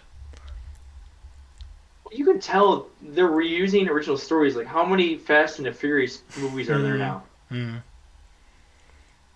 Do you really need to have 15 Fast and the Furiouses? Yeah, it's Uh, something. Yeah, it's something like, yeah, originality has been lost a bit. It's like it's all the remakes and the sequels and whatnot. Yeah, like it's. I'm gonna throw another one that your way that might baffle you. Mm. I know here in the U.S. on Amazon Prime they have this television series called Fortitude, Hmm. and you couldn't figure out what it was going in what direction the whole time. It really pulled me in. It was really well done story, Hmm. and it is very timeless. At least I think in that way. Like you could be modern day society, but it takes place in the Arctic, Hmm. and like as if trying to build a town in the Arctic. Hmm. Yeah, it's a. Hmm. Yeah, it's difficult for me to nail it down what exactly it is. Also, like, yeah, apart from storytelling, which has changed drastically, I would say one of the things that has changed as well, and something that I don't like as much as most people, is the change from film to digital. And what is your take on that? Because I'm team film, I'm team shoot on film. What is your take? Well, film is requires a lot of hardware and expenses. Mm. But to top it off, there's a big change here in the U.S. that I noticed in Chicago in the recent years is that everyone wants to go green and save energy and be good for the earth. Right? Mm. I'm not anti that. I noticed the effect it's having. Is in the cities, they did this in LA and then they started going to other major cities. They would replace the street lights from incandescent, there's kind of like a yellow amberish lighting, Mm. and they've been swapping them out with this LED lighting, which is a pure white, but it's more blue, and it just does not look the same on film anymore or on on camera. Right. Yeah, it's like when I watch old films, they come across as way more warm. I think, like movies nowadays, like with all those CGI and all that crap, it comes across as very cold, and there's something lacking, something that old movies have. And it just cannot replace it anymore. It cannot recreate it anymore. It's very weird. That's a good point because even in Lucky Number Slevin, it's a very warm movie with the yellows and the Mm-hmm. ambers. Mm-hmm. Absolutely. And warm color is really pleasing to the eyes. Like if you're not on lockdown, losing your mind inside your house, Mm. you're at some point experiencing the sun, and that's actually very comforting to the human existence, his Mm. biology. To see that yellowish, that subconsciously tells your body, energy, mind, things like that. And I'll be guilty. I'm very guilty of it. I will always offset my white balance to be a little more warm on my photos. Yeah, I was just about to ask you where do you draw the parallels to your work as a photographer, and I think you might be someone who prefers natural light over yeah, over artificial. Something about that pure white, that blue against the human skin. Mm. It looks very alien-like. Mm-hmm. Definitely, yeah. It's yeah. Also, yeah. I mean, you could all sum it up in one word when it comes to Lucky Number 11, and that's style. The film has a clear style, a clear stylistic choice when it comes to colors and directing and all that, doesn't it? Oh, the colors, the schemes. It all feels pleasing and comforting Hmm. from the lighting perspective. Hmm. It's like it's not really. Those are not movies I'm watching, but I always like as comparison. I'm always thinking about like those fucking Marvel movies coming out, and was like one of the most ugly movies I've ever seen in my life. And I really, they look artificial. They look cold. And I like watching a movie like Lucky Number 11, and I was watching it. I was just like on the laptop, but it was refreshing. It was really like, wow, this is like a warm movie, good looking movie style and all that. It's the contrast is extreme when you haven't watched a proper movie in months. It's crazy. Put it this way, that new Transformers movie we're talking about, it's like No. staring at an iPhone, just that pure white in your face, and you're just like, Yeah. eh. Yeah, it's like I wouldn't say oversaturation, but yeah, I think it is. You know, like when you have seen The Godfather, of course, and there's like this little anecdote of the guy who did the camera work. Has been called the Prince of Darkness on set because it was so dark. But yeah, that's what made the style of the movie. You know, that this movie wouldn't work in broad daylight. My God, of course not.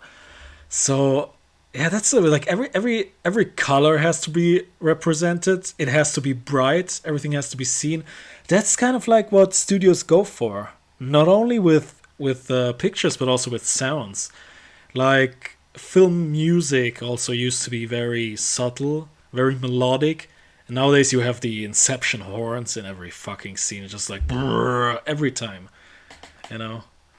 It's a big trend too. Like film music would be very subtle, Right. and even when you would hear the music in a film, there'd still be dialogue or sound effects or Mm. diegetic effects going on the whole time. So it's not even just a pure sound of, hey, here's the newest rapper or here's the newest pop artist or Mm. reggae. It would be a mix. It would be very carefully curated for the film. Hmm. Yeah, that's also a trend that's going on. It's yeah, not only like I'm not only talking about the score, like the composed music for the film, but also like soundtrack. It's people are obsessed like with putting like all those 80 songs in there and all this stuff. Oh Jesus, man, it's a pandemic in in film. Like people use this because like yeah, people remember this. People remember this is like from a better time, stuff like that. Well, Hans Zimmer just doesn't get enough credit. Like he's really managed to be unique with everything he creates, Mhm. and it doesn't sound like the last film in his newest film. He keeps it very specific to each story. Yeah, but I'm seeing like a trend which I don't really like when it comes to Hans Zimmer. I gotta be honest. His stuff in the '90s versus now is you can tell he's either getting rushed or he's losing his creative mind. It's like when you have a good musician and their first two albums or the band, Mm, their first two albums are amazing, mm. and then once you get the third or fourth album after having like a record deal, you kind of lose. You don't enjoy them as much. Yeah, but the question is a little bit: is it Hans Zimmer's fault though? Because I'm seeing the trend overall in Hollywood. You know, like it used to be more melodic. I'm thinking people like James Newton Howard. I'm thinking John Williams and all those. Like James Horner is not here anymore, but those people are used to be very melodic. Those are scores and melodies you just have. Every kid knows them, right? But nowadays, it's not. Mm, I don't know if like everyone lost their creativity suddenly, or if directors are like, yeah, I don't want to have like any melodies anymore. It's I want to be I want to look more homogenic. I don't know. Could be a tough fight too. Is that Hans Zimmer is, he's a businessman too at the same time. Hmm. He could be stuck with where his clients are taking him, and it's like we brought up earlier. If you're really good at this genre, people are gonna keep hiring you for this genre. And next thing you pigeonhole yourself as that one thing. Hmm. But the interesting is Hans Zimmer was is popular for what he did in the past, and in the past it were those melodic sounds from let's say a Lion King and all this stuff. This is what made him popular. But Pirates of the Caribbean and whatnot, not the generic action copy paste staccatos from the violins he puts in every movie basically. Yeah. Well, The Dark Knight, his score in there was just amazing. Mm, That was one of those ones where he truly had creative freedom and he really hit it special to the mm, film. mm. Definitely, it's yeah, it's there are of course like 50 sequels since The Dark Knight. We have like Batman versus Superman, all this stuff, and I watched all those movies, and the soundtrack couldn't come close. And ironically enough, it was also made by Hans Zimmer, but Oh, that's a question: is it the composer's fault or is it the director's fault? You know? see, that's a tough thing. It's like I forget. It's like right now, it's you want to free yourself. So the best thing you could do in life is set yourself up so you don't have a boss. Is that maybe Hans Zimmer is trapped by his boss as the director of his newest movies. It Hmm. could have been the director he had on The Dark Knight, specific to that movie and how he directed it. That really helped drive his content. Hmm. It comes back to you are your environment. So if you're in a tough environment, if they don't want you to Hmm. prevail, it can become unfortunate. Hmm. What I'm thinking about is like I think the last three Star Wars movies we've seen, the new ones coming out from Disney now. I believe those three have been the last works of John Williams. I don't think he's working anymore. And I've watched all three of those, and knowing what kind of genius John Williams is, this was kind of heartbreaking because there wasn't anything new. There weren't any new good themes going on. It was all just rehashing all those old leitmotifs going on, and that was all that it is. You know, he just basically came on to play a best of concert from the old movies. Uh, It's like watching someone who just gave a monkey a gun in like yeah, the zoo. You're just face palming, knowing just it's gonna be horrible. yeah, and I'm thinking what could have been possible if a director had said, "Hey John, I'm not gonna let you go until you have composed something even better than the last three movies." Yeah. He's just stuck there on contract, being like, "Oh, you guys are taking away all my creative freedom. I've written 40 songs. Why do you want 40 more?" Yeah. it's it's a tragic, man. Yeah. Yeah, I'm seeing a trend. This is people neglecting this stuff, like music and sound. It's really, I mean, of course they're neglecting like script and all that as well, but yeah, film music has kind of died. It's Every little layer in a film has a huge effect. Art department, scenery, cinematography. hmm, It's like a moving business. hmm, hmm. Do you see any any turnaround in the future? Any point in the future where film could maybe come back to its height? Because to be honest, I was actually expecting it now that the old pandemic is going on, and I'm thinking to myself, yeah, that's the point where the entertainment industry could shine. People are stuck at their homes. People are constantly binge watching everything on Netflix. This would be a perfect opportunity to bring something out, but they are basically failing on that. Do you see any kind of renaissance, any kind of turnaround of the film industry going back to its heights? I look forward to it. I'm just curious where it'll come from. Hmm. Amazon Prime and Netflix, they've got occasional gems that come out like I said, that one Fortitude with Amazon Prime, Hmm. like it's really no one talked about it, but you read the storyline and the composition. Or actually, Netflix, I found it very fascinating. I'm not hugely in love with every bit of the story. Mm. Money Heist. It's a German one, isn't it? I don't know. It's actually taken in Spain. It's like they break into where they print money in Spain, and they basically steal money from them. It's got a very interesting story of like just chess pieces moving Oh, constantly. right, right.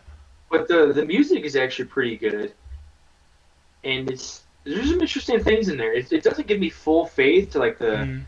the level of 2001: A Space Odyssey or like Apocalypse Now, but it shows a glimmer that there's people fighting through to create quality. Mm. But I also see the trend of we're moving away from movies, we're walking towards serious. Oh, I mean, well, there's always going to be varieties in genres. I just hope to God comedy doesn't die. Mm. Where lies your hope when it comes to comedy? I mean, all you need to do is have someone that wants to keep saying offended because comedy is about letting go, not about holding on.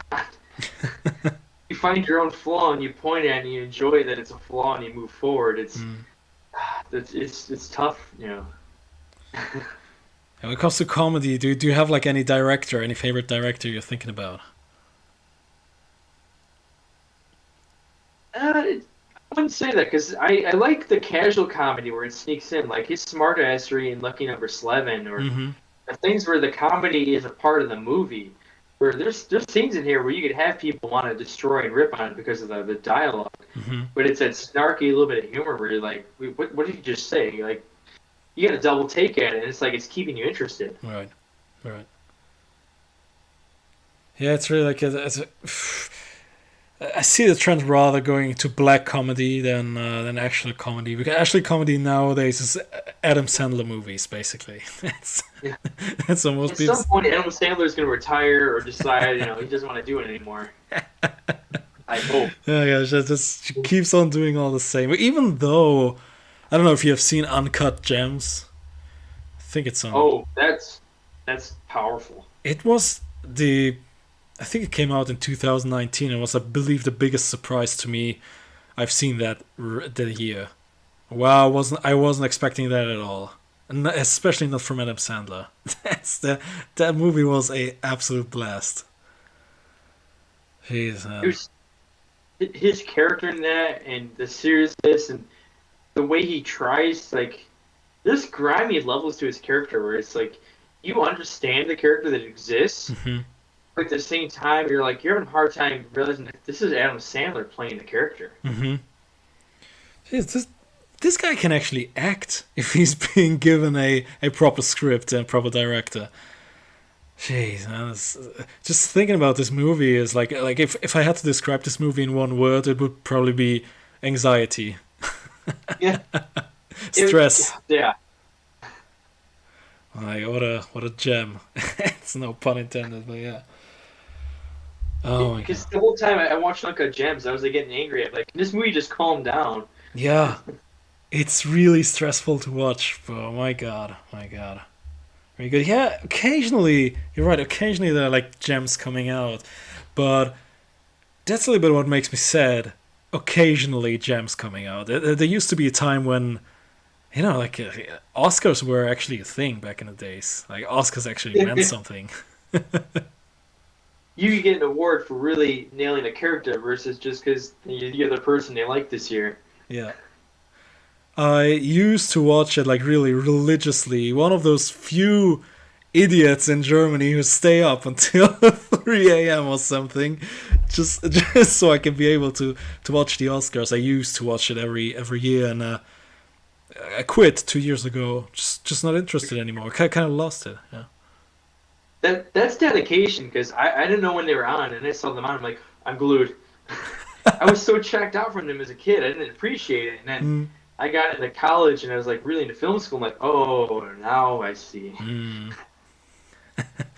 Yeah, it's like I said, it was this huge thing, and yeah, I was like, I have to stay awake because I'm not gonna read it on the internet the next day. I want to see it live and all that stuff. A real obsession. Kind Well, of. it was a Yep. weird moment in college that I didn't realize who he was till after he came to our school. The owner of our college still had a connection, and he got Liev Schreiber to come in, Oh. and he was in the Manchurian Candidate, and I think Hmm. this is right after he'd done it too. And it was like, what did we do? And our college was like 2 years old. It was a brand new college too. My college had an amazing marketing campaign. I'll make on that one. Hmm. Oh. They sold me on that bill of goods. Uh, but it was just fascinating seeing the actors and hearing them really talk about the before and after, because having worked on set and knowing what they're doing, it gives you respect for Hmm. the systematic, and it's a job. You got to be disciplined to do it. Well, now I gotta ask you this question. I might be biased now, okay? Because um, as for me, I also applied to film school here in Germany. I applied for screenwriting. I didn't get approved back in the days. Now that I think of it, I might know why, because the script was actually shit. But I'm a little bit biased when it comes to film schools. I might have a bad image on them. Would you would you say you learned a lot there in film school? Would you let's say recommend it to anyone? Say if you want to get into film, go into film school, or would you rather say do it on your own? You don't need to go to film school, you know. If you're really interested in it and you're writing scripts on your own and trying them out, do it Mm, on your own. mm, I will admit, I was 18 and I was probably one of four and the youngest in my class. Like, we had a broad group. It was like 18 to 40 mm-hmm, in our year. So I was also like the young kid trying to realize the levels, because I had people in the 30s like next to me while I'm 18, and they lived different jobs and tried different things, and they mm, want to really get into this. mm. And I'm just absorbing all the information and practices. You got to depend on what you want to go for, because I would never say go to film school to be a director. That makes no sense. Yeah, yeah. And it's also a bit the question, like school in general, you know. I think I would probably learn more about film in, you know, if I would actually practice like on some sets, on some actual movie sets instead of film school, you know. You can. It was the most annoying thing, and in a reality check was when I got into college, and there's so many jobs out there where you can get a job for the Mm, day mm, or a few weeks. We're just getting maybe 50 to 150 bucks for the day. right. And as long as you have the right attitude, you don't need film school. You just show up and you're basically an intern helping them out. Mm, Sure, I'll do this. They're saying to get coffees and do these little favors. But after college, I just found like those little gigs I didn't mind because they were entertaining. Okay, mm, I'm getting coffee and I'm sitting next to some owner of a company and I'm ready to go run an errand, but this guy runs his company and then this guy knows him and he's their client, and I'm just mm-hmm, sitting in the corner trying to like hold my mouth as I'm really curious and fascinated the whole time to right. just these people are kind of professionals in their field, and I'm just kind of curious and amazed by them. So you can do different PA stuff. Like it's all a hunt too. I'll admit the first few gigs, if you want to do something like that, are always the hardest. But Mm, it comes down to either you want it or you don't. And doing that while you're living at home and don't have bills or overhead, and if your parents are encouraging you to do it, it's the best way to do it, mm, because you could just go out and PA for a day for 150 bucks, where all you do is drive a van and you're transporting crew from different locations. As long as you have a healthy interest and desire, you mm, could casually make conversations with anyone on there, and after a while, they could just be pulling you in and calling you. mm. That's a the question, because like the argument I have is I know people who went to school for like business, but I also know people who like have their own business, never went to school. It's always it's the old tale, you know, when you see a Ferrari on at the gas station. I don't think there's someone in there who went to school, you know. That's a little bit what I'm trying to say. When I look at famous people in film, I won't say actors, but for example like directors and all this stuff. Many of them didn't ever go to film school, you know. It, and that's how I look at my career after film school. Is I liked film and I got into it, but I realized I have the irony is I went to school to be a recording engineer, Hmm. and after 2 years doing that and trying to do it live for a living, I found out I had a hearing disease, which most guys who do live sound are hearing lost anyways. But I Hmm. decided to just pivot my career and do different things in video and live production. totally worth it because I actually genuinely enjoyed that, and it was just something it intrigued me with those little Mm, details. It's like if you could be projection mapping a castle and you're pointing 60 projectors and you got to line them all up and get them so the grids look good. mm, Well, you're that same level of detail and quality you had in the way you mix sound. If you carry that over to this, mm, it's gonna flourish. It's just a matter of time where you start really understanding what those details are and how to profit on them. mm. Yeah, that's yeah. Yeah, I gotta be honest, man. Like I'm still biased, but so like film school and all that stuff. I'm asking myself if you get the same amount of like being like really fascinated about this stuff if you do it on your own, if you just the way you described it, just like working on film sets and all this stuff instead of going back to actually school, sitting in class, learning about this like in a very stoic way. Yeah, it's hard for me. I mean, I'm not trying to downgrade it in any way. I'm not trying to badmouth it in some way. It's just the way I see it. oh, if I were to do it over again or to give it a guidance, mine would be go to a trade school, learn carpentry, Mm, electricians, like do something that none of those things, construction never stops. People always need things repaired. mm-hmm, Do that trade, and then if you really want to do something else like that, mm, go out and use your money from your paid gig because that is good money mm, and consistent.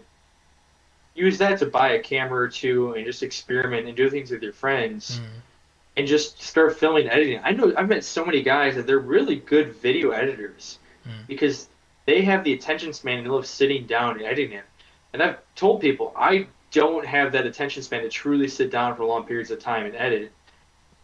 I'm like the worst with editing my photos because if I can't get it done in under 4 hours, we're not doing it. mm, But I'm a big like shooter. Like I will get involved with people. I will talk with them and converse with them in person. mm, And I will tell at a certain point they are relaxed visually. There's a body language you're looking at mm, tells and say, "Hey, I got an idea. Let's come over here."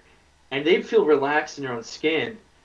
And then next to know, I'm pointing my camera in different angles, and I'm really just utilizing light in the environment. And then mm. they're like, "That looks awesome!" Like, just we're working through this because any creation like that isn't manufactured the same way time and time again, like off an assembly line.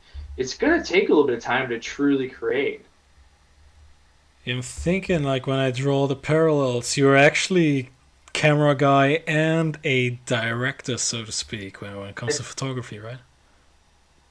Yeah, you could say that. 'Cause, I mean, it's basically what I'm doing. Mm, mm. I mean, we had a little conversation a few days ago, I think, about like doing photos and how much it's just like capturing the perfect shot versus giving people actual instructions to do this or that. And I think it's a very fine line there, isn't it? Oh, very fine. Like I tell people time and time again, like I'm charging you because I'm going through memory cards. I will get like a giant memory card. It's the fastest thing ever. Mm, Because my style is I will tune everything on the camera so I can work in speed. And within like minutes of 70 shots, within that 70 shots would be two pieces of gold. mm. But then I got to sit down and I got to look through all my editing and be like, no, no, no, no, no, no, yes, no, no, no, no, maybe. And it's just that back and forth to really figure out what that gold is. Mm. Have you ever like did anything change in in the way you work, like in the way you take photos? So it's like I can imagine you have like some kind of routine already. You've became a professional now in your field. But did anything change? Did you start when you started off with like photography? Did you have another way of actually working? So my original method is that I really did love Chicago for how beautiful it was. Mm, And I love just walking around the city or even just getting bored and riding my bike. mm, Is you can't look at Chicago the same way. Like tourists always walk up and down Michigan Ave and you look at what stores they're going into and you look at street signs. It's your habits. mm, But then they wouldn't like I would get up and I would cross the street and go into the median and I would take pictures of like the fresh spring flowers. Because every year there's a greenery company that they put all the new shrubbery, new grass, they put all new landscaping everywhere. mm, So it looks beautiful and refined. and some of that stuff's shipped in from out of the state. It looks beautiful. Hmm. So I would just find the things that no one's really looking at, and I would just start to appreciate for a second. So my biggest change is that if my eye just without the camera doesn't start to just notice how that's different, I don't bother. But when I catch it with just with my eye, then I grab the camera and I jump on it. Would you say that some things on camera can be more beautiful than in real life? I will say that there's definitely ways you can use the camera to Hmm. truly manipulate your final outcome. Hmm. Yeah, because like for I've been example, experimenting with macro photography. Sorry, no, no, you go. and using hinted lighting, Hmm. Yeah, just real just close up stuff with shadows. yeah, because it's always what I'm thinking about when I watch movies is, well, of course it has to be a certain movie, but when I watch like movies, like wow, this is actually more beautiful than reality. You know what I'm trying to say? There's a lot of scenes in The Dark Knight where I see how they filmed Chicago, and I'm like, Mm-hmm. I've never looked at LaSalle Street at that angle. Mm-hmm. Yeah, it gives you like a new perspective on all things.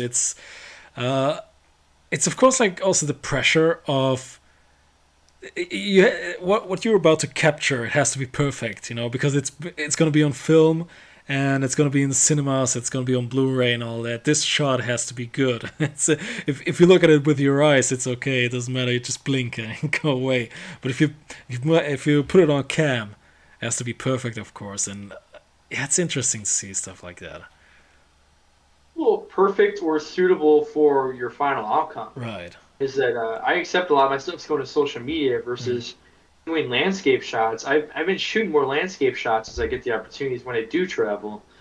Is to truly just get a nice wide shot and just take my time and open that focus up and just really absorb the environment. A Mm. few years ago, I got the opportunity to go to Costa Rica.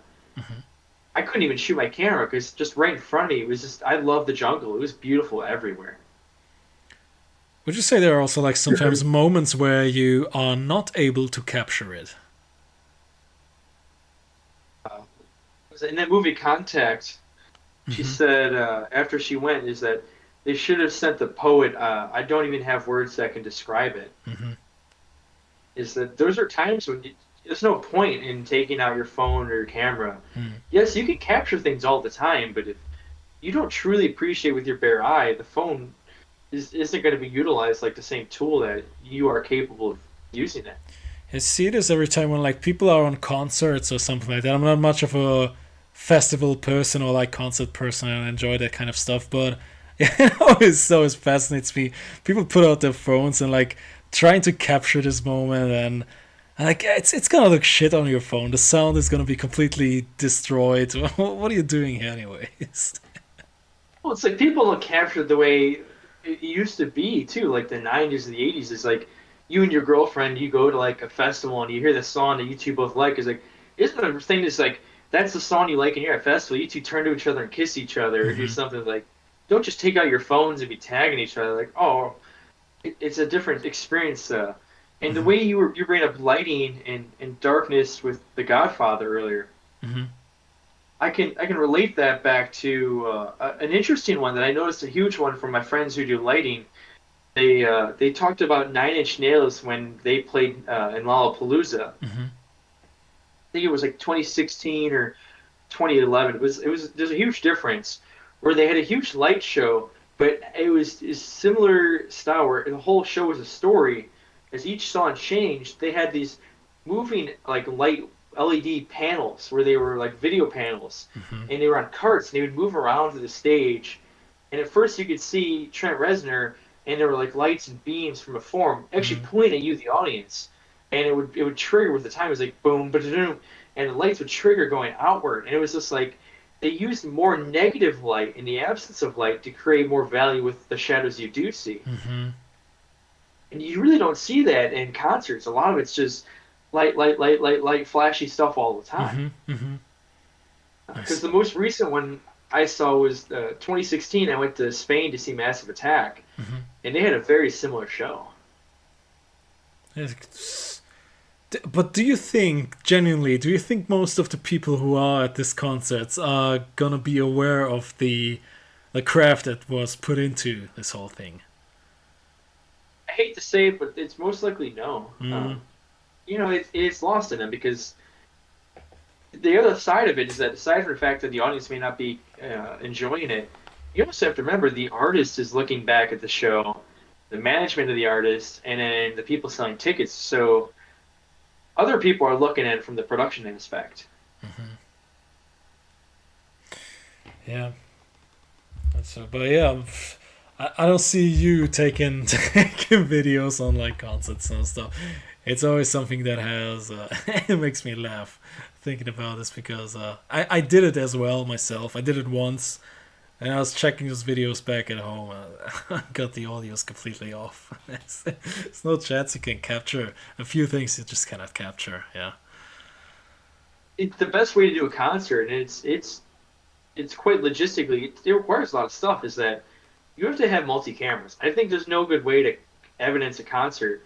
Just Mm-hmm. like with film, like a good film, you don't realize there's 20 cameras, or there's 20 different shots, and there's like four cameras on set, Mm-hmm. and it really tells your final story. Mm.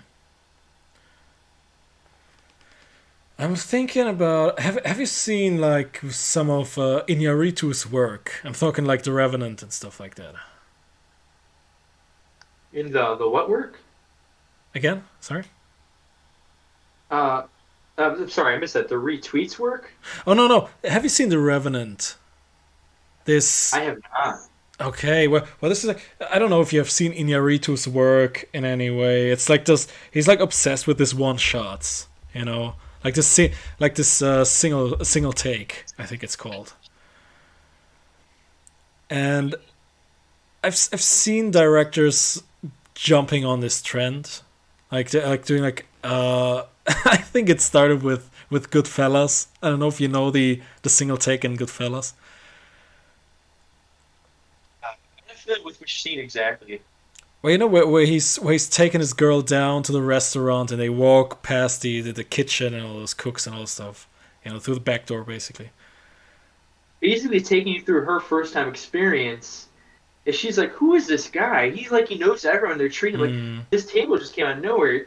It shows you who he has become hmm. and what she's experienced. And she's like, what am I doing? Like, who am I with?" Yeah, and that's a beautiful thing because in this scene and in the context, it actually makes sense to do a single take, one shot.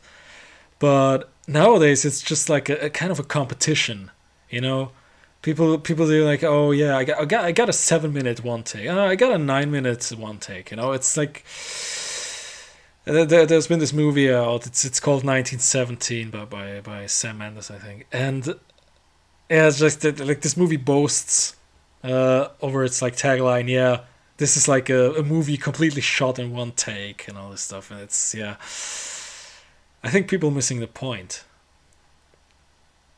Yeah, because they're just trying to outdo each other, and they're not utilizing it to deliver the message. Hmm.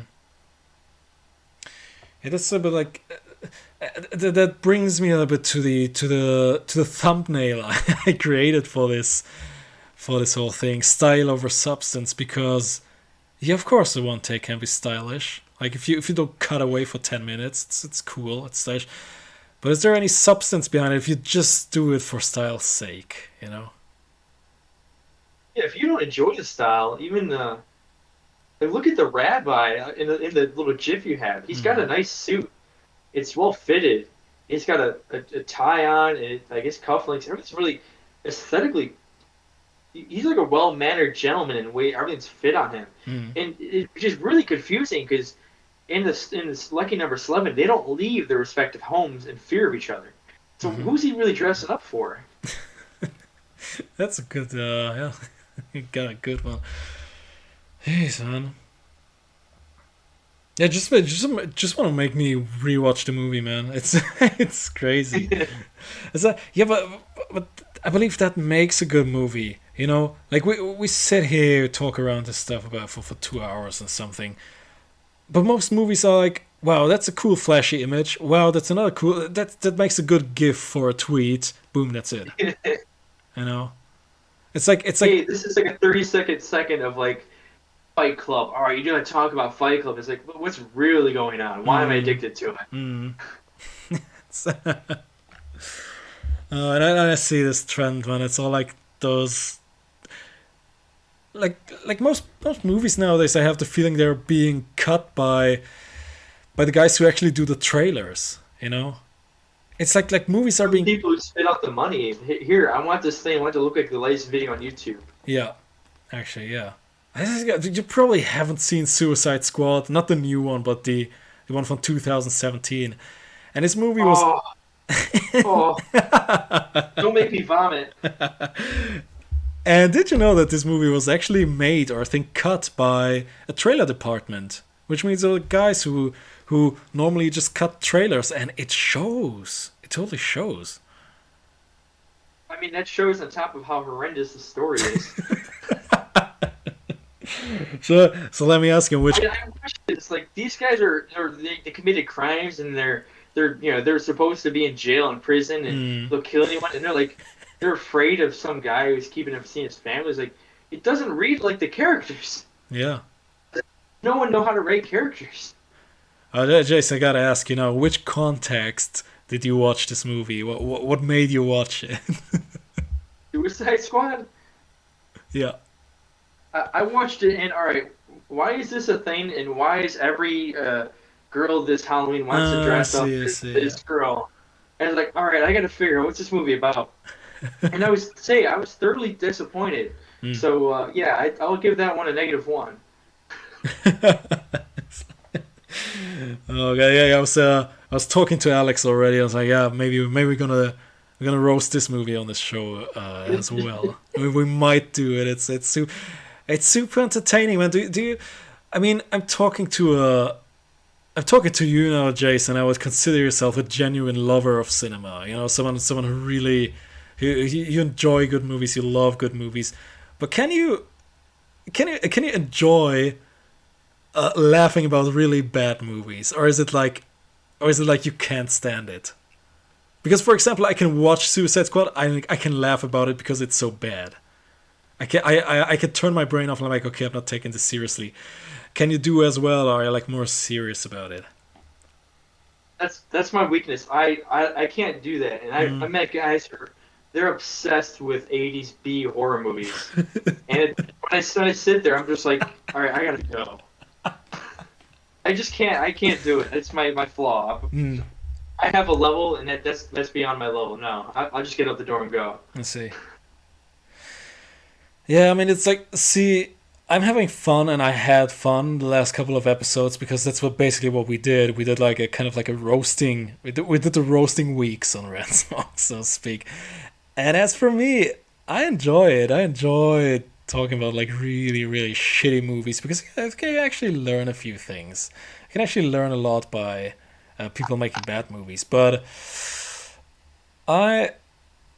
what originally made me do this podcast is my love for good movies, not my hate for bad movies, And that's that's why I wanted to do Lucky Number Slevin to throw something I thought actually had some genuine value back.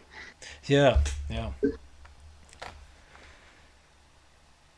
So, just apart from Lucky Number Slevin, do you have like? I talked about a few movies, but okay, if you had to do top 3. So if I was like, okay, we cannot talk about Lucky Number Slevin, what would be like your second choice or your third choice of a movie you would like to discuss? Oh, that's a tough one because I did like Fight Club, just from the story writing aspect. I like how Gary it was Chuck Palahniuk. Yeah, I'm really intrigued by his writing style and the way he looks at story, not necessarily how the film people put together Fight Club and how it's become a cult following to people who truly don't understand Chuck Palahniuk. Have you read the novel as well? No, and I'm really that one's on my list. Usually I go through like 13 to 15 books a year. I've been a little bit behind this year. No, I know I haven't read it as well, so that's what I was asking. Yeah. And I gotta admit, actually, The Matrix always sticks to home to me because The Matrix feels kind of timeless too. Even when they are in The Matrix, you don't see Pepsi or Coca-Cola or Chevy. You know they're there, but they're not. It's part of the world. It's the whole world. So I like that kind of timeless nature of The Matrix and how they went levels deep into every little bit of clothing and character. Like you can tell they thought about every word, and it's I like the story of the Matrix, but then as I watched it, like I know I like the story, but this is why I like the movies. Those little details sucked me in. Any particular scene that stuck out to you? I mean, of course, Matrix is like I'd say a masterpiece, but anything that really stuck out to you? It's oh, so this is the beginning where Trinity's trying to escape, Right. and it was like I think it was like it wasn't Polk Lake, it was like Jackson Lake. And it hit home to me because I realized the intersection for the phone booth she was running to was like an intersection in downtown Chicago. Oh, I did not know that. Oh, I think it's Morpheus telling her on the phone. Yeah, there's like yeah. I didn't know that. So they snuck that in there. Like the subway, it's not 100% like a Chicago subway, but Mm. it's built pretty much like a Chicago subway. Mm. Those are, and there's a lot of they use a lot of subway or a lot of Chicago intersections. It's interesting that you mentioned the beginning because it's actually my favorite scene. The first 4 or 5 minutes of the movie and the story behind it. That's just it's my favorite part of the whole movie. That's how you kick off. That's how you intrigue someone. And I'll throw a third one in there, which is a little different, but I really dig it. It's have you ever seen the movie Hackers? I did not. No.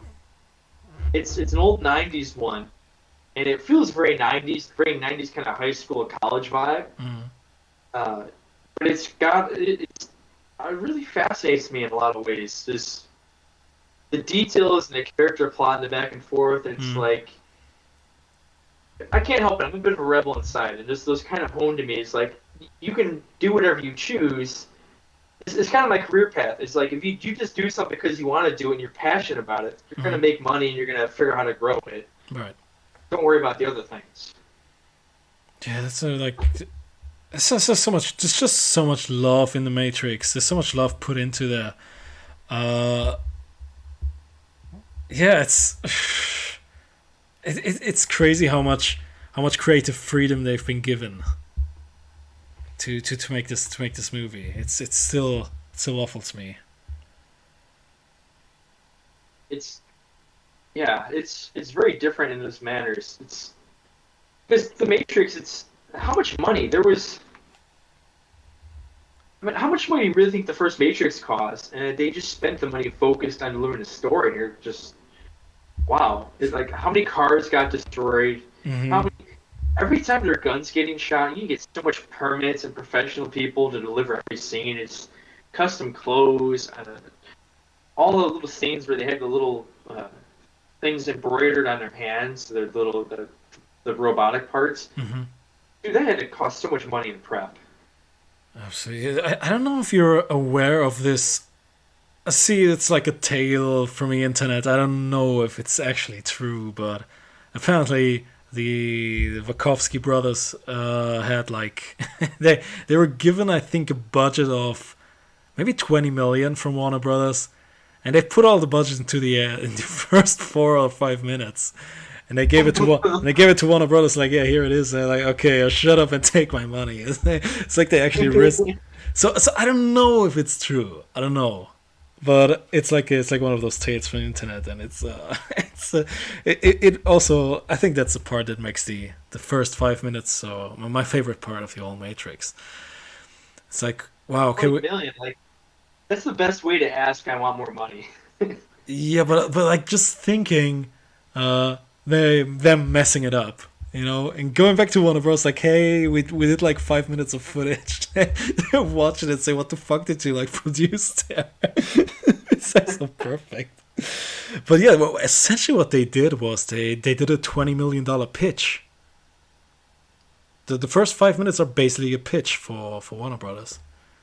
It's so Well, interesting. in filming, every department trying to, you're essentially you're never a full time employee unless you're on a TV show. But even TV shows can get killed. Mm, You're going gig to gig, so you're constantly selling yourself, trying to up yourself or be more creative or be better in your own way. hmm. And it's really fascinating because if to be good in film, you have to be competitive to some degree. You can't Right. just be good at being competitive. Yeah, that's what I see. Like people kind of stop with that. People kind of, you said, it's becoming more and more like money oriented and all this stuff. Which, yeah, of course, movies also business, but yeah, there's like It is, this. I'm feeling like there's a lack of competence going. Not competence, like like a competition. yeah, there should be more push. Even like comedy, I've heard some great comedians say they become better comedians because they bomb and fail on stage, Mm, and because they've been through that enough, they start to just accept that that could happen, and they just accept it as part of the reality, and that must make mm, them better. It's it's like any form of creation. I would like to approach it. mm, absolutely. Or here's another one I'm gonna throw your way. Oh. I loved it when it came out, and it was so out there. 28 Days Later. Mm-hmm. With Cillian Murphy, I think, right? Yeah, he was also in the Batman Begins. Oh yeah, Scarecrow, right? But his character, like he just fell into the hero journey, similar to Josh Hartnett, and there was strong characters in that, and it was just a very bleak way of looking at the world and how to just come through. And at the end, you just realize they just quarantined UK. They just said, "F you guys f this up. We're not gonna let lockdown happen. We're just gonna let you guys be stuck there." Imagine if we'd done that to China. We could have ended all of this locked, or all of this shenanigans going on. No one in and out of China. You guys stay there and deal with it. Oh jeez, that movie boomed so hard on Netflix when the whole thing started. Like everyone was thinking, oh yeah, gotta watch like zombie movies now. It's so interesting. Like in the beginning, of course, in the beginning I was like, oh, maybe this is like, oh, maybe we're actually in danger, you know.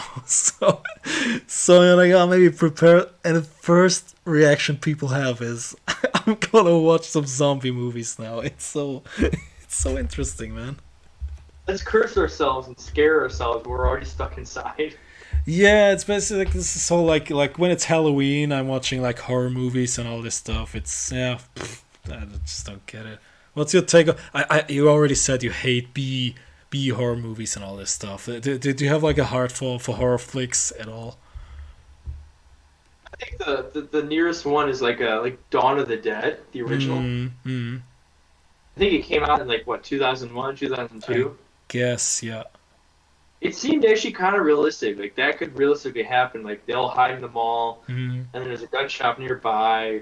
There's just a bunch of people who didn't know each other, and there's some dumb person inside who's obsessed. It's just mm. like it seemed like a realistic. I don't know. It just seemed like plausible. I wouldn't say realistic. It seemed like a plausible way to have a zombie thing if it happened. I mean, aside from zombies, because zombies aren't really plausible. Yeah, but it pisses me off that most people in horror movies are like acting really, really stupid. Yeah, it's like there's a killer in the house. What are they doing? Like there's the door outside. What are they doing? They're running upstairs. I'm like, oh, come on, man. Yeah, because they always put a military, like ex-military guy in a horror Mm. movie, and they make it like an idiot. It's like you forget military guys. Like, they've been to Iraq and back, or they've been to wars. It's like they've been to chaos and managed it and survived. Don't call them stupid. Like Mm. they experience things you can't imagine. Absolutely, man. Jeez. Oh my god, Jason. It's been a blast, man. Two hours is nothing with you, man. My god, the time it just ran away. It's crazy. We're gonna get practicing. We'll go just 2 hour podcast. So you're going for the Rogan thing. You're going long. Yeah, it's yeah. We said with Alex, okay, let's do like 2 hours at the beginning. I actually would like to go further. I actually would do longer, but it's like already 3 a.m. in Germany. Maybe I should like start now. I don't know. Are you like a night owl yourself, or are you like an early bird? What kind of person are you? I am whatever my goals for the list. So I I am a see. little determined in an unhealthy way. I've had people tell me I need to calm down when working out because I'll lose track of reps and I'll do 14 instead of 10, and then Mm, by the time we're done, I'm like falling over and like just keep going. And be like, They don't realize I always was keeping going before they even brought that up. Oh man, if you need a safe space for being a perfectionist, I think Red Smoke is a good place to start. Definitely, I can sympathize with you absolutely. So Jason, man, thanks so much for coming on the show tonight, man. It's been very insightful for me, and I think for the audience as well. Yeah, my pleasure. I love film aesthetics, Mm. and it's a version of storytelling, and we forget camera, lighting, word. Every little bit is storytelling. And really, when you sit back and look at it, you get kind of fascinated by it. See so many ways you can deliver an idea. Hmm. It's been very like when I say insightful, it's like I had a conversation with an intern, so to speak, like someone like a professional. It really felt like that. It was very insightful. Yeah. But no, it was a pleasure. Let me know if you ever got some interesting movies or ideas. I'd love to come back and maybe we can do another one. Definitely, definitely. Jason, any last words you want to say to the precious Red Smoke audience? No need to say anything about your brand. All the links are already in the description. If you want to say anything else or anything left, the last seconds belong to you. I mean, it's all good. I appreciate things for the detail and the quality, Mm. not for what people say they are. That's a nice way to end the show, man. Thanks so much, Jason, for coming on. Thanks so much for listening, everybody at home. And yeah, you guys can see you next week for a happy 25. Until then,